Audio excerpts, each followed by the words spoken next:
Talking Man United next, but now somebody that's given us a call on 03717223344 is Peter, who's a Liverpool fan, and Peter's Liverpool side have been tremendous this season. Peter, good morning, mate. Good morning, gentlemen. Morning, Pete. Usual. Thanks, Morning, Peter. morning. What did you think? What do you think? Is it, you want to talk to us about Guards of Honour, or do you want to talk to us about your Liverpool side? Liverpool are great. Guards of Honour, please. Carry on, my friend. I've been listening to the discussion this morning. How come all of a sudden it's an issue? I mean, it hasn't been an issue. I understand why it's an issue with Ali, because it must get on his nerves having to give Celtic a Guard of Honour year after year after year. But having said that, it hasn't been an issue for years. It wasn't an issue for the last 4 years when City won the league title. Then all of a sudden it is. I wonder why. Do you know what I think it is, Peter? I just know think what it is. Well, I just think it's a rivalry. I think there'd have been a problem. I mean, for example, do you think Everton would have given Liverpool a Guard of Honour? Do you think Manchester United will, and turn it the other way around? Do you think Liverpool, would you have enjoyed giving Manchester United a Guard of Honour if they'd won it? It's not about enjoying it, Andy. It's about respect. I know, but listen. It is. Mind you, it's about respect.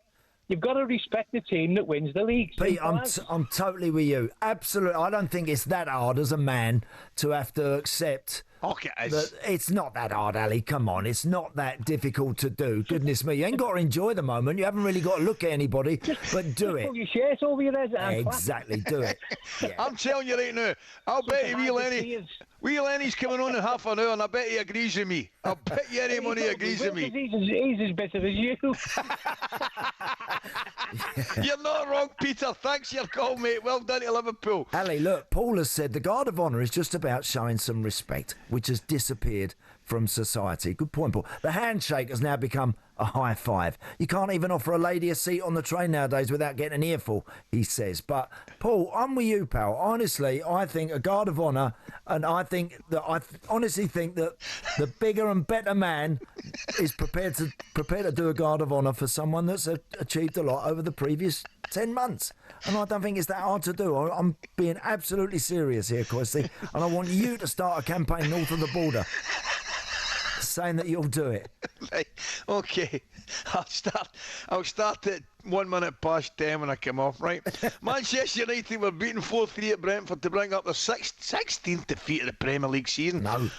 It's amazing. I'm going to tell you, I'm going to ask you a question. Go on. How many have Spurs had? 18 or something? Similar. I think, similar. 19. Similar amount. Are you telling me that Man United and Spurs have had 35 league defeats between them? They have, and they're both going to be in a Euro. Looks like they're both heading for the Europa League final. One of them's going to be in the Champions League. But it looks of things. Going to be in the Champions League. That is unbelievable. Year. The results confirms that they'll finish in the bottom half of the league for the first time since 1990.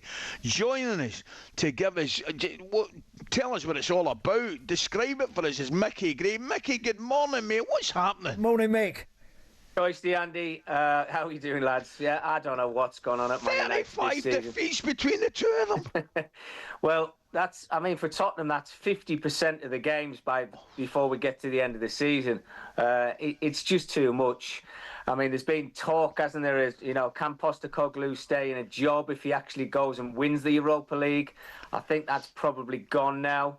You look at Amorim since he walked through the door at Man United, and I think we've all said we actually like the guy and we can't really judge him until he gets into the transfer window and actually brings in players that are going to improve Man United. But he couldn't have expected to have lost that many games, even walking through the door at Man United and saving your best form for Europe.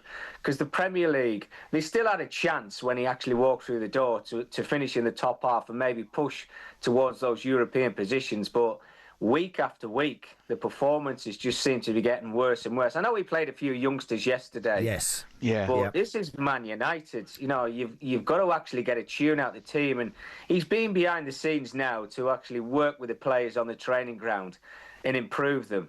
And I think you can probably count on one hand. Well, you can count on one hand how many times they've actually played well since he walked through the door in the Premier League. Yeah. When United's, they've had their backs to the wall an awful lot this season, Mick, but at times they've against all the odds, have produced some amazing comebacks and got some incredible results. But they've also been, when they're at their worst, they are their worst performances are so bad, aren't they? Yeah. And I think you mentioned there, Andy, you just said coming from behind. They always seem to concede the first goal. And when you watch them play, I mean, I know it's a different system, but those players have got to know what they're doing now. I know it's probably not the right personnel, but Luke Shaw's played as a wing-back before. I know he's just come back into the starting 11. Mazraoui has certainly played as a wing-back. Dalot and Dogu, who he brought in January. But I'm not seeing improvement. No. There is individuals. I think Harry Maguire's been fantastic since he got back into the starting 11 for Man United. Yeah, he's done really well. Bruno, there's a lot of work Bruno has always stepped up in some of those big games, hasn't he? He has. I think he has. Yeah, he has. Yeah, there's been injuries. I mean, Ahmad, he's got himself back fit. He was probably the shining light when he first walked through the door. But it just tells me that he's got to get off and hit the ground running next season, because if he doesn't, then the fingers will be starting to point at him. As much as we like him and we think he's a nice guy, but they have got to be challenging. I'm not talking about winning the Premier League. They have to be challenging for the top four, because there's talk of Jim Ratcliffe, isn't there, selling up Nice for 250 million quid. They need the funds. And FFP is going to play its part as well, like it is with a lot of clubs, but he'll know himself that this pre-season coming up in the summer is absolutely massive for Man United. Well, they're sitting 15 just now, Mickey. I mean, without doubt, I think one of the better, probably some of their better performances have been in Europe. They had a brilliant result away from home in Bilbao, no doubt about that.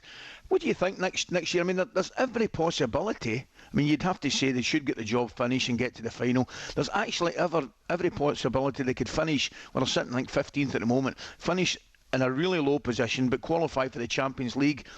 Would that, clearly it's where United want to be, Mickey, I get that. But it looks to me they're miles away from Champions League football, if you know what I mean. Yeah. And you just wonder how far they'd get in Europe. Yeah. With the new format that they've got as well. They're all crying out for Champions League football, Coisty. But I keep going back. It's a massive summer.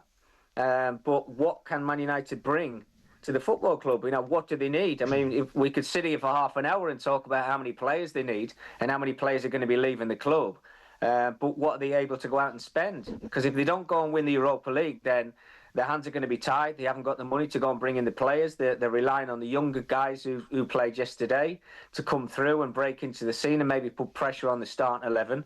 They're an aging team. If you look at the people like Casemiro, Christian Eriksen, Lindelof's not going to be a player that's going to be playing every single week. So I don't know where they look. Are they going to look British? What are they going to go out and try and buy? They certainly need a centre forward who's going to get goals.